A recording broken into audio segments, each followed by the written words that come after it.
It's an honor now to bring on a man that I have a feeling is a lover of ice cream, as you were just talking about cookies and cream ice cream, and now that's totally inceptioned in my head. I think I'm going to get some ice cream today.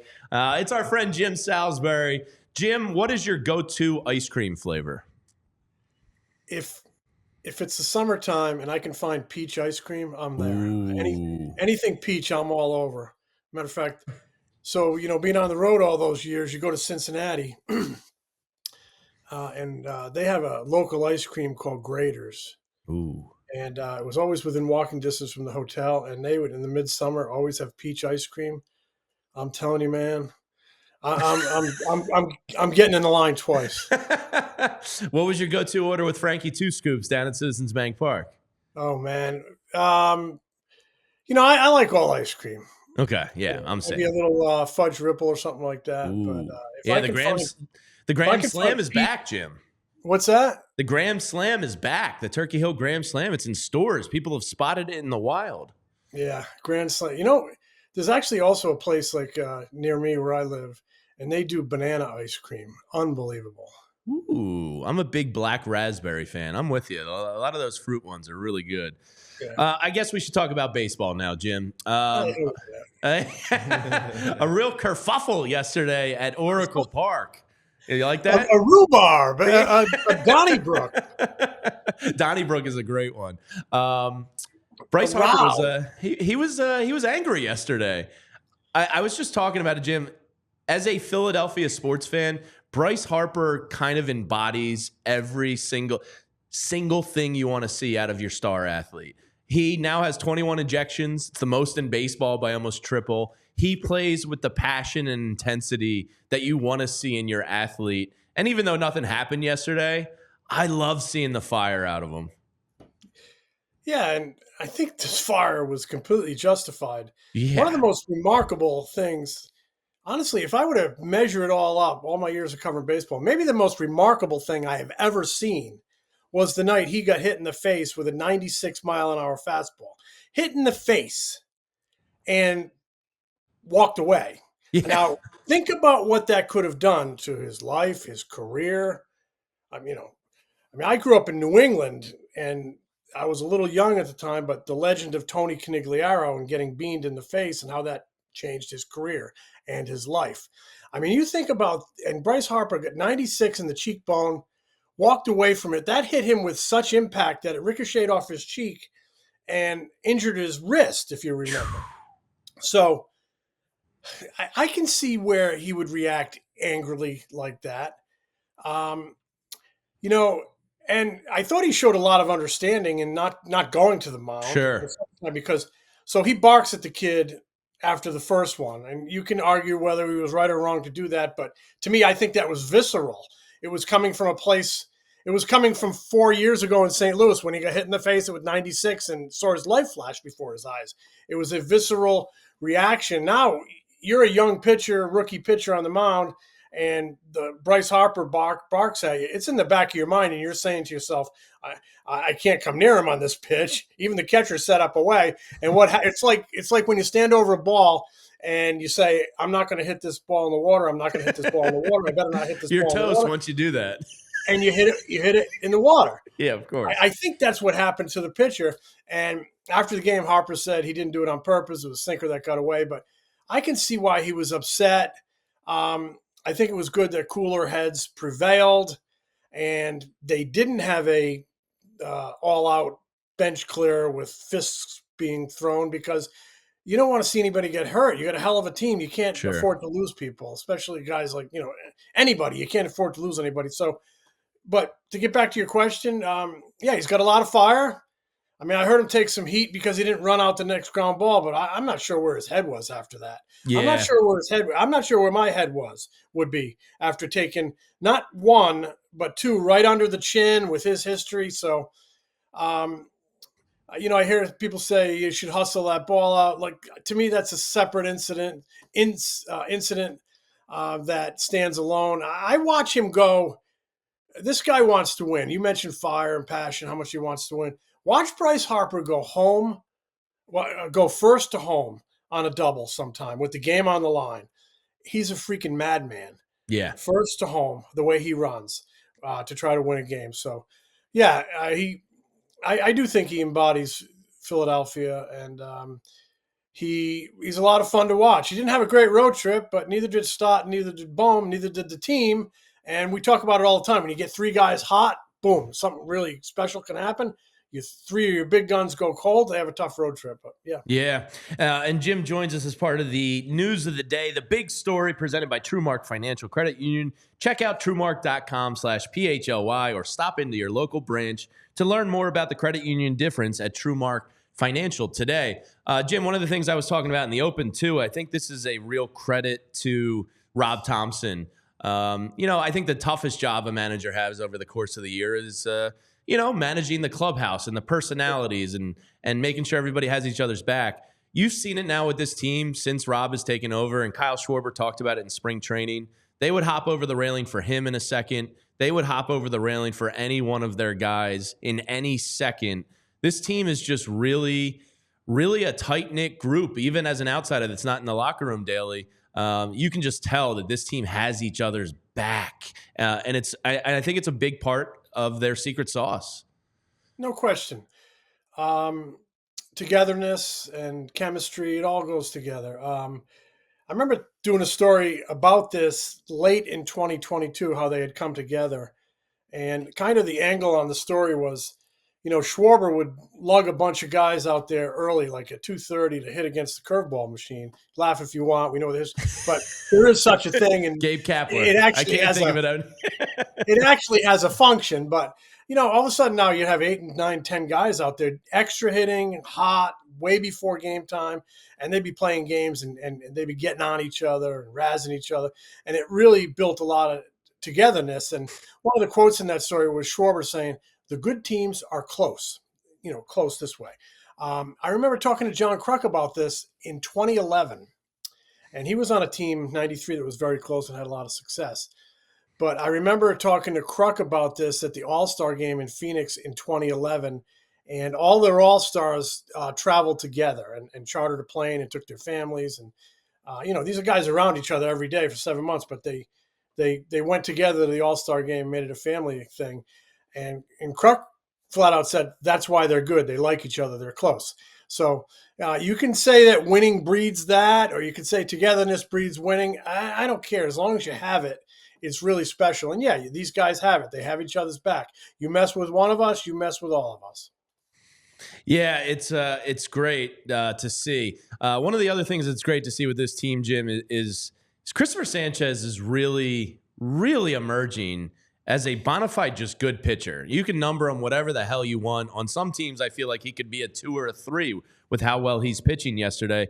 The bottom line is 4/5 of this Phillies rotation have top 15 ERAs in the National League. Shota Imanaga gets shelled yesterday for 7 earned runs, and now Ranger Suarez is your NL ERA leader. Zach Wheeler's a Cy Young candidate, even when he doesn't get run support. Mm-hmm. It almost doesn't feel real to compare this team to those 2010 and 2011 staffs, but they're right there. And, I think when we get to the All-Star break, we can really start feeling like it's okay to have these thoughts. Christopher Sanchez was spectacular yesterday. Yeah, he's really graduated from being a thrower to a pitcher. He's putting his four-seamer in good spots. He's thrown a little bit of a cutter, but that changeup is such a separator for him. So many people have done a good job on that one, from the trade they made, Matt Klentak picking him up, sure, to their player development people in the minor leagues, to their big league pitching coaches and their staff, pitching development staff at the big league level. He's really gotten better before our eyes at the big league level. So, what a month of May he had. I think he made 5 starts. I think they were 4-1, which is how I look at it. Give me the record when that guy's on the mound. Sure. So the team was 4-1, and he had a 2.03 ERA. Getting better right before our eyes. There was a lot of uncertainty in that spot coming into spring training, and I don't want to say a 4 or 5 spot, it's just his spot. There was uncertainty, and he's quickly dismissing it. He's quickly becoming a guy. I mean, he had bookend starts on this road trip, great starts. Got it off to a good start and finished it up with a great one. When you needed a win yesterday, tough trip, long flight home, those flights home suck when you have a tough trip and now you got to fly through the night. It makes it a lot easier when you got a victory, and it all starts with starting pitching. So hats off to Christopher Sanchez for being the guy who kind of got that trip finished on a good note. Yeah, I mean the difference between 2-4 and 1-5 is huge. You left Yeah, on this road trip up 6, you come home up 6, so there's no blood, which is right. amazing for how it felt, because it felt eye test and optically just like that was bad baseball being played. One of the things that a lot of people are talking about, Jim, whether on Twitter or the radio airwaves or here at PHLY, is Taijuan Walker. Obviously struggling a little bit. He's an interesting pitcher in that we all know his first inning struggles kind of historically. Then a second time through the order, he's phenomenal. And then the third time through the order, back to struggling a little bit. I've tossed around the idea with you and Renee about piggybacking him with Spencer Turnbull, which I don't think anybody really likes the idea of piggybacking. Do you think there's a way that Rob Thomson is going to manage Taijuan Walker going forward differently, because he's getting barreled up, he's getting hit hard, he's leaving stuff over the plate, there's no finish? Do you expect anything different, or is this Rob's going to trust his guy to go out there and eat some innings for him? Well, you're right. I mean, he is over the plate. He is getting hit hard. I mean, the innings are valuable, but if Sure. you're pitching to a 6 ERA, it becomes, where's the value in that? I think he's under a lot of scrutiny, not just with Rob Thomson. You say, how's Rob Thomson going to handle him? To me, it's an organizational thing, right up to the front office, Sure. how they're going to handle him. I mean, there's a contract situation. He's signed for a couple more years. To me, you got a couple pluses here. One, you're winning, you're still winning. I mean, they have a bad road trip and they still come home with the best record in baseball. They've built some cushion. They've banked some wins. I think that allows you a little bit of patience, but not a ton for me. Not a ton for me. The athlete still has to deliver, still has to perform. And I don't think they're there yet as far as removing him from the rotation, and for a couple reasons. As I mentioned, team-wise, things are still going pretty good. But I don't know what you would do with him. Yeah. I don't know that he could pitch out of the bullpen. I think Turnbull has more of a chance of being successful out of the bullpen. So I think maybe you give it a little more rope, a little more leash, but I wouldn't have a humongously long leash on this guy. And if you have to go back to Turnbull, and now you have a complication there, he's probably definitely not as stretched as he was, maybe not stretched at all. Maybe you could piggyback him with a guy like Strom and use Turnbull as the opener if you went back to him until he got stretched. But I still think a big question that is probably in their mind is, what do you do with Taijuan Walker? And the fact that they have a cushion probably gives them a little bit more patience, but I wouldn't have a ton. I wouldn't have a ton, especially with Spencer Turnbull there and able to come back and eventually build up to fill that role. But thank goodness, Turnbull can give you something out of the bullpen, because I'm not sure Walker fits there. No, Turnbull's got swing and miss stuff. Walker right now does not. Yeah, one's hitting over 300 and they're barreling them, and Walker, they need more out of the guy. You could say that about a few guys. Despite the great start, they need more out of several guys if they're going to take this thing where they want to go. Yeah, and the presenting sponsor during this segment is Bet Parks, the Bet Parks Sportsbook and Casino, another local company that cares about the community. So make sure you're betting with Bet Parks. Jim, you mentioned it when we first started talking at the beginning of the year. Brandon Marsh was on a tear, and I think over the course of May they faced 13 lefties, which is pretty wild. A lot of downtime for Marsh this month. We all know the struggles versus left-handed pitchers. I didn't think a platoon outfield situation would be a realistic one a couple weeks ago, but the more and more I think about it as the trade deadline approaches in about 5 or 6 weeks, do you think somebody that can – because Marsh is interchangeable between center and left. He gives you some optionality there. Castellanos, we all know the struggles. Johan at the plate is what he is.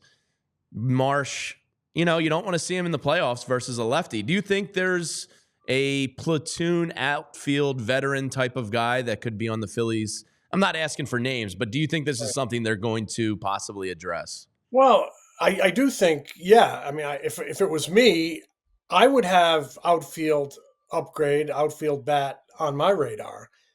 Um, if you look at their across the board outfield production, 3 spots. I mean, they're in the bottom third in the league offensively in a number of important categories. Now, some of that could be solved if Castellanos gets going. Sure. I see him as a guy that's going to stay in the lineup. Um, some of that could be solved if you got more out of Merrifield. Some of that could be solved if you got more out of Rojas. But yeah, on my radar, outfield, more offense in the outfield would be something I'd start to look at. I think you often use the first third of the season to kind of survey what you have. The second third of the season is where you make those adjustments. And for the final third is when you, boom, you kick it in gear. So, I need Rojas has not played as well defensively. That's his calling card. Yeah. It hasn't been the loud calling card that you want it to be to justify him there. Um, to me, he looks like a guy who needs some more time in AAA. We've seen it now for a third of the season. You've made your evaluations. I wonder if they would tinker there. And you'd have to get something out of Merrifield because you'd probably need to play him in a platoon situation in left field if you moved. They're clearly looking at Pache more against left-handers, right? Yeah. So maybe Pache and Marsh could handle center field. And you need to get more out of Merrifield, but you also would need an injection of more offense, another outfield bat, depending on what you did with Rojas. So I look at the outfield as quietly in flux. I think it's probably something they're surveying and maybe plotting some strategy because you'd like to see more production out there. And it just seems like Rojas could use some more time as we get into the second third of the season. Now, if Castellanos gets going, Rojas gets going, you get more out of Merrifield, that gives Rob Thompson a lot of options. But Pache's been, He's kind of answered the call a little bit. Yeah, he's been doing okay against lefties. So, maybe there's, something there you could do in center field while you plot strategy for how you're going to get more out there. So, I mean, I don't know what they're going to do, but I'll tell you what, it would be on my radar, more offense out there and getting more out of center field because I'm just not getting enough out of Rojas, even in the areas where you thought it would be his strength. Yeah, it's a shame David Dahl, who's hitting the cover off the ball down in Lehigh, is another left-handed bat. If he was right-handed, you might be able to take a look at him. We'll see there. But, Jim, keep up the great work. I know you spoke recently with Chase Utley on your podcast. You looking forward to the London series yourself? How's Mr. London, England, Chase Utley feeling about it? He's pretty excited, I bet. Well, he was extremely excited to see his team come over to where he's living. It should be a lot of fun. I'm sure the Phillies fans travel well. And they're playing a team that is reeling. You have to go over there and enjoy the fish and chips and enjoy the atmosphere, but you got to pound those Mets. It's two big games. Yeah, and actually, speaking of the Mets, with Lopez yesterday getting DFA'd, he's a guy that's had some success in this league. I mentioned that to somebody this morning. I wonder if the Phillies would pick him up. That would be quite the. I was kind of thinking about it. Like it feels like the Braves are just going to go scoop him up, and he's going to have a 1.0 ERA. So maybe he's a guy they consider. Yeah, I don't think what happened yesterday helps his cause. No. I mean, that might be a little bit of a tough sell, but I have some opinions on that. I've been listening to that.